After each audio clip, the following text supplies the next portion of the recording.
나 어떻게 해? 마취에서 깨어난 아내의 첫마디였다. 일주일 전 가슴 수술 후 의사가 악성 종양이었다라고 말해 주었을 때와는 달랐다. 조직 검사 결과 수술한 주변이 깨끗하고 다른 곳으로 전이될 가능성이 거의 없다는 진단을 받은 아내는 작은 혹 하나로 끝이라고 생각했다. 그런데 겨드랑이의 림프 조직 검사에서 종양이 발견되어 또 한 번 수술을 했다. 아내는 한참을 말없이 눈물을 흘렸다. 기대했던 것들이 모두 무너졌다. 아내의 암은 조금 더 심각한 상태가 되었고 수술 전부터 끔찍이도 싫어했던 머리가 모두 빠지는 항암 치료까지 받아야 했다. 절망과 구원이 뒤섞인 아내의 말에 나는 어떤 답도 줄 수 없었다. 캄캄했다. 숨이 제대로 쉬어지지 않았다. 아내가 암에 걸리리라고는 상상조차 하지 못했다. 심지어 아내 자신조차도. 가족 병력이 있는 것도 아니고 작은 체구인 아내의 생활이 무절제했던 것도 아니었기 때문이었다. 그런 만큼 충격은 컸고 아무런 면역도 없었다. 그래서 의사의 큰 걱정 말라는 장담에도 불구하고 나도 아내도 죽음부터 떠올렸다. 이런저런 설명을 하며 치료만 잘 받으면 완치율이 80% 이상이니 걱정 말라는 의사의 위로가 공허했다. 나 역시 그 한마디밖에는 떠오르지 않았다. 이제 나는 어떻게 하지? 2014년 3월 55세 나와 51살의 아내는 이렇게 새로운 삶 앞에 섰다. 그날 이후 아내는 말을 잃었다. 기도에만 매달렸다. 아내의 기도는 늘 눈물과 함께였다. 한참을 아무런 기척이 없어 방문을 열어보면 아내는 침대에 얼굴을 묻고는 울고 있었다. 평소에도 아내는 시간만 나면 기도를 했고 기도하다 잠들면 가장 행복하다는 아내였다. 그런 아내에게 나는 어떤 기도를 하는지 하느님께 무엇을 바라는지 한 번도 물어본 적도 함께 기도한 적도 없었다. 그 즈음 나는 냉담자나 다름없었다. 그나마 언론사에 근무할 때 교회를 만들고 가끔 참석했던 가톨릭 언론인 협의회의 원래 미사조차 공직으로 자리를 옮긴 10개월 전부터는 발을 끊었다. 이상하리만치 기도도 못했다. 주님의 기도나 성모송 아니면 의례적으로 하는 기도가 아니라 나 자신의 기도가 되지를 않았다. 명색이 글쟁이 출신이고 언변도 좋다는 소리를 듣는데 기도만 하면 아예 말이나 문장이 안 되고 금방 막혀 버린 적이 한두 번이 아니었다. 동생의 권유에 따라 기도문을 종이에 미리 써서 읽어보기도 했지만 아무런 울림이 없이 겉으로 맴돌기만 했다. 기도에 대해 고해성사를 한 적도 있었다. 신부님은 말했다. 지금까지 살면서 정말로 힘들고 슬픈 일을 겪지 않았다는 얘기도 됩니다. 기도는 절망과 고통 속에서 주님에 대한 믿음과 사랑이 간절해야 나옵니다.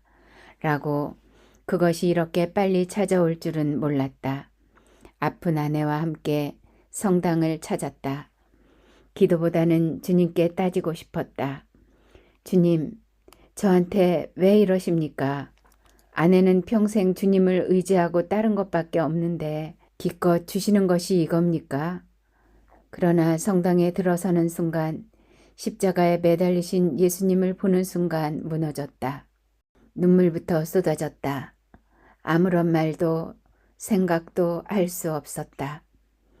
아내의 손을 잡고 한참을 그냥 소리내어 울었고 주님께 저의 이 눈물로 아내의 아픈 곳을 씻어줄 수 있다면 강물만큼이라도 흘리겠다고 말했다.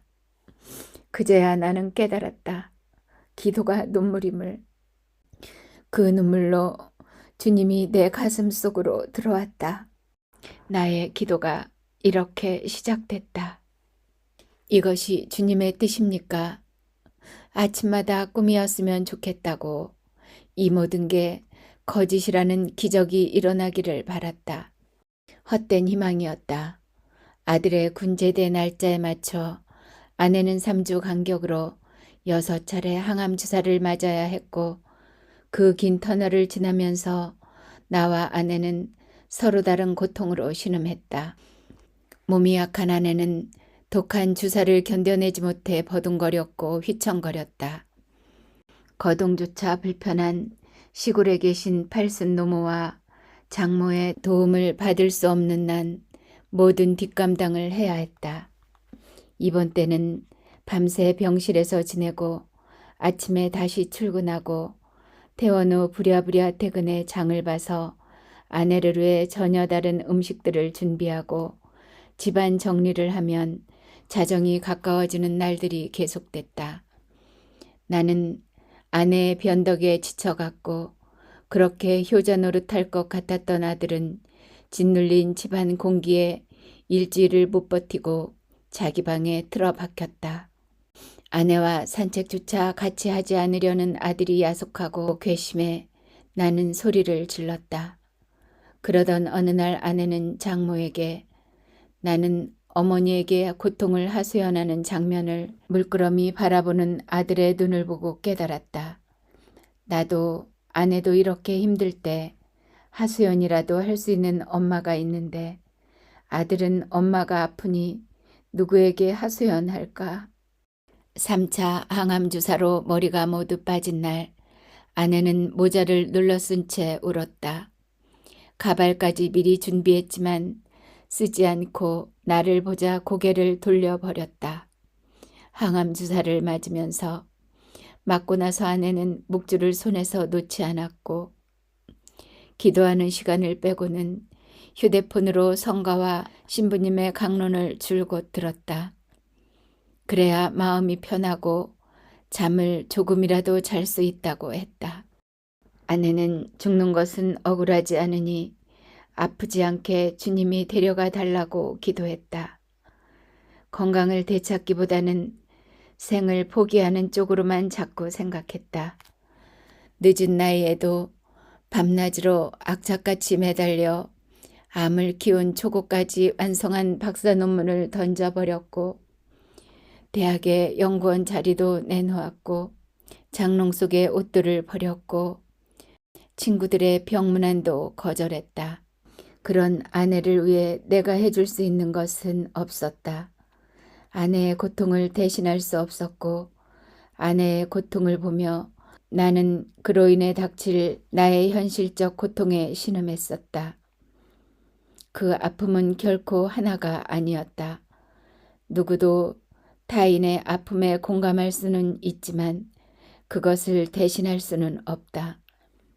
절망과 불안, 고통으로 눈물을 흘리는 아내에게 내가 할 수 있는 말은 여보 울지 마. 내가 있잖아 였다. 그래, 내가 있어서 무엇을 어떻게 한다는 것인가. 비슷한 경험을 한 사람이라면 알 것이다. 허망한 줄 알지만 이 말밖에는 달리 해줄 수 있는 말이 없다는 것을.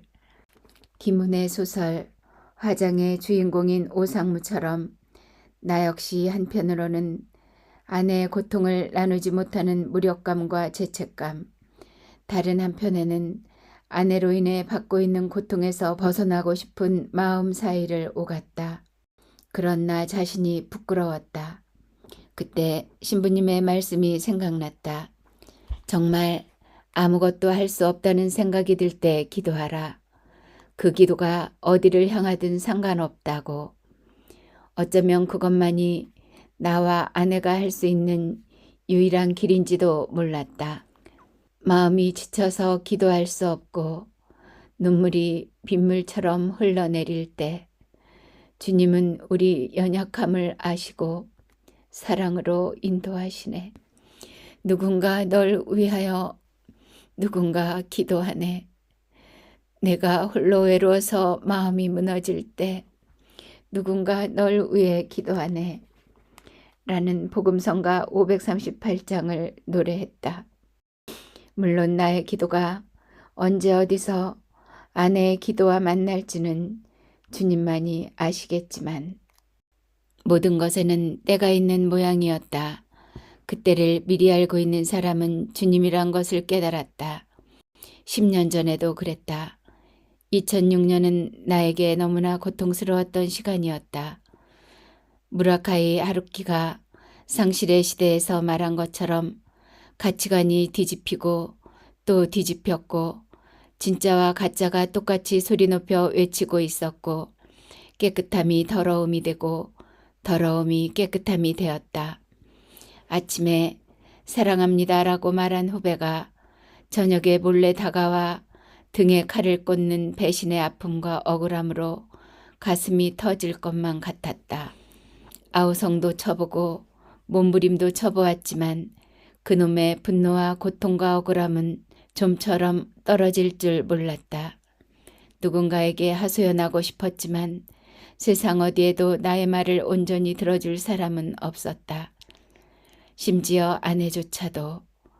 절대 고독 속에서 절대자이신 주님이 생각났다. 아내가 다니는 성당의 대성전 앞 벽에는 커다란 성작이 그려져 있다. 처음으로 그곳을 찾은 날 그 성작이 빈 쓰레기통으로 보였다. 나의 분노와 고통과 미움을 모두 그 안에 버리자고 다짐했다. 버리고 오면 또 어느새 슬그머니 차고 그러면 또 버리고를 반복하면서 나는 세례를 받았다. 무엇보다 영성체를 하고 싶었다. 나의 대부인 소설가 고 체이노 선생님도 어린 시절 어머니를 따라 성당에 갔을 때 성체가 너무나 먹고 싶어 세례를 받았다고 하지 않았던가. 내 마음속에 가득 찬 미움과 분노와 고통과 좌절과 불신을 버리지 않고는 성체를 모시지 못할 것 같았다. 성체가 내 몸 안에 그것들을 모두 녹여버릴 것만 같았다. 아니나 다를까 천령 성체는 뜨거웠다. 입이 화끈거렸고 뜨거운 기운이 온몸으로 퍼져나갔다. 세상 어떤 술과 음식으로도 느낄 수 없는 짜릿함과 황홀한 도취였다. 제인호 선생님이 세상에 태어난 아기가 처음 어머니의 젖을 빨 때의 느낌, 날카로운 첫 키스 같은 것이라고 한 이유를 알 것 같았다. 성모 마리아 승천일인 2006년 8월 15일 나는 주님의 자식이 되었다. 16년 만이었다. 1990년 가을 세례를 받기로 하고 서울 해화동 성당에서 아내 미카엘라와 혼인을 할 때 신부님은 나에게 약속이 아니라 주님과의 약속이라고 강조했다. 신의 존재를 믿지 않은 나는 그 약속을 지킬 마음이 전혀 없었다. 나의 삶에는 주님이 필요 없다고 자신했다. 사후세계도 부활도 믿지 않았다. 오히려 어머니의 자식 사랑을 담은 기복신앙인 불교가 좋았다. 굳이 성당에서 결혼식을 고집한 것은 멋있어 보여서였다. 그래서 아내가 성당 가자고 그냥 가서 앉아만 있어 달라고 하는 것조차 싫어 도망치곤 했다. 주님은 그런 내가 언젠가는 돌아올 것을 알고 약속을 지킬 것을 알고 말없이 빈잔을 준비해 놓고 긴 세월을 기다려 주셨다. 이름이란 참으로 묘하다. 그렇게 되리라는 운명 같기도 하고 그렇게 되기를 바라는 소망 같기도 하다. 제이노 선생님은 자신의 이름인 베드로를 물려주려 했지만 나는 아미타이의 아들 요나가 되고 싶었다. 그의 소설 별들의 고향의 주인공인 경아의 요나 컴플렉스를 떠올려서도 어머니 뱃속에 평화로움이 그리워서도 아니었다. 투덜이 요나와 너무나 닮은 나의 운명을 예감했기 때문이었을 것이다. 그것이 주님의 축복인지도 몰랐다. 기다림이 길면 만남의 기쁨 또한 그만큼 큰가 보다. 16년을 기다려 나를 품에 안은 주님이 그랬다. 분에 넘치는 선물을 주었다. 세례 받은 지 2달도 안 돼 나를 문정동 성당 김홍진 주임 신부님은 성당 20년사 편찬 의원으로 임명했다. 내가 글쟁이이고 또 공장에서 물건 찍어내듯이 천편일률적인 역사책이 싫어서였다.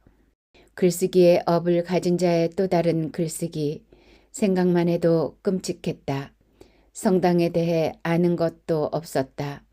교우들 힘으로 20년을 정리하자고 말은 꺼내놓고 누구도 엄두를 못 내 시간만 갔지만 나는 강 건너 불구경하듯 했다. 신부님과 다른 편찬 의원들이 회의 때마다 나를 쳐다보는 눈빛이 무엇을 말하는지 알았지만 애써 외면했다. 자신의 재능을 주님의 역사에 쓰는 일이 얼마나 영광인지, 주님과 가까이 할 수 있는 소중한 기회인지는 중요하지 않았다. 귀찮고 막막했다. 아내가 주님이 인도하는 사업을 귀찮다니 하고 겁을 줘도 소용없었다. 그렇게 6개월이 지나갔다. 답답한 분위기를 끝내 참지 못해 편집장을 하겠다고 말하고는 곧바로 후회했다. 주말, 휴일, 심지어 휴가까지 쏟아부어도 역사는 좀처럼 모습을 드러내지 않았다. 나의 신앙심은 너무나 얕았고 자료는 어디에 있는지 알 길이 없었으며 도움보다는 주위의 간섭이 많았다. 봉사 의욕만 앞세우고 글쓰기 경험으로의 처음 의욕을 보였던 몇몇 젊은이들도 여름한철 헉헉대다 떠나고 설상가상 기획을 돕던 교우가 갑자기 닥친 암으로 손을 놓자 어두운 터널 속에 멈춰선 것처럼 캄캄했다. 그래, 이건 나의 일이 아니야 라고 부정하고 또 부정했다. 아무리 혼자 발버둥치고 쓰고 또 써도 어둠의 터널 끝은 보이지 않았다. 하루에도 12번 도망칠 궁리만 했다. 그러나 주님의 세상 아래 도망칠 곳은 어디에도 없었다. 요나처럼 투덜댔다. 대성전에 걸린 커다란 십자가에 매달린 예수님을 노려보며 항의했다. 무슨 사건이라도 생겨 때려치우게 만들든지 아니면 좀 도와주시든지 하세요. 어느 날 축복과도 같이 한 교우가 찾아왔고 그의 발빠른 편집으로 20년 사는 큰 걸음을 걷기 시작했다. 2년 동안 여기저기를 흩어져 있는 자료를 모으고 정리하고 성당을 거쳐간 신부님과 수녀님들을 만나 인터뷰를 하고 교우들의 가슴에 살아있는 기억들을 만나면서 역사가 모습을 드러냈다. 어느 순간 아득했던 터널의 끝에 한 줄기 빛이 보였다. 성당 20년사를 쓰면서 굳어버린 기억과 자료, 그것들을 어설프게 정리한 글이 역사가 아님을 알았다. 주님의 역사는 우리가 주님과 함께한 시간은 각자의 가슴과 삶에 있었다. 어느 수녀님은 지하철에서 만난 지체장애 청년에게서 예수님의 모습을 보았고 어느 신부님은 한 달에 한 번 찾아가 병자 영성체를 주던 뇌성마비 청년이 그토록 가고 싶어하던 성당을 주검이 되어 처음이자 마지막으로 찾던 날을 회상하면서 눈물을 흘렸다. 이런 것들이 바로 주님의 역사이고 성전의 역사임을 20년사가 아니었으면 어떻게 알 수가 있었으랴. 주님은 그렇게 내가 당신께 걸어오리란 것을 알고 기다리고 계셨던 것이다. 20년사 쓰기는 햇병아리 신자에게 더없는 축복이었고 16년이나 기다리면서 준비한 주님의 더없는 사랑의 선물이었다. 그것도 모르고 그 기쁨이 채 가시기도 전에 나는 자만했고 게으름을 부리기 시작했다. 20년사를 내가 만들었는데 하며 뽐냈고 책 만들면서 수백 번 성당을 찾았으니 당분간 안 가도 된다면서 발걸음을 멈췄다. 그때는 꿈에도 생각 못했다. 5년도 지나지 않아 다시 풍랑을 만나 바닷물에 던져지고 나서야 뉘우치는 어리석은 당신의 아들이 다시 될 줄은, 얼이 아득해져 눈물을 흘리며 다시 돌아올 줄은. 모든 것이 바뀌었다.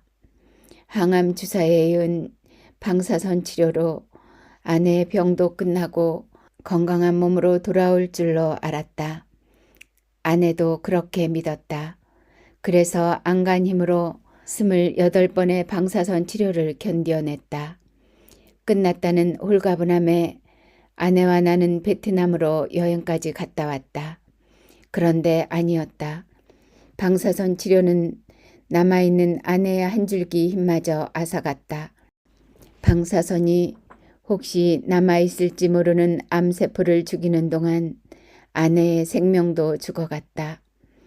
호흡조차 제대로 못하게 된 아내는 가슴을 치며 억억 울었고 몸이 사그라져 갔다. 게다가 항호르몬제를 매일 먹으면서 온몸이 저리는 통증과 불면을 호소하며 울었다. 적어도 아내 혼자 자기 몸 돌보는 것은 가능할 줄 알았다. 출구가 보이지 않았다. 괜찮아질 거야 란 말밖에 해줄 수 없었다. 검게 변한 얼굴로 차라리 제발 되더라도 그만두겠다는 아내의 고통이 얼마나 큰지 난 알 수가 없었다. 예상보다 아내를 일찍 잃을지도 모른다는 불안과 절망이 다시 엄습했다. 아내의 기도도 삶보다 죽음 쪽으로 점점 기울고 있었다. 스트레스로 몸무게 7kg나 줄면서 나도 무너져 가고 있었다. 아내는 포기한 듯 서울 근교에 있는 요양병원에 들어갔지만 혈변이 나와 한 달 만에 나왔다. 무슨 수를 쓰든 멈춰야 했다. 더 이상 자기 연민에 빠져서는 안 되었다. 모든 것을 바꾸었다. 항암 치료를 할 때까지만 해도 일시적으로 생각했지만 아니었다. 아예 다르게 살자. 생활 패턴을 바꾸고 태도를 바꾸고 삶의 가치를 바꾸었다. 아내가 원하는 곳이면 어디든 가고 아내의 기분이 좋아지는 일이라면 기꺼이 받아들였다. 아내는 6개월 전부터 아예 항암 약까지 끊어버렸다. 아내에게 말했다.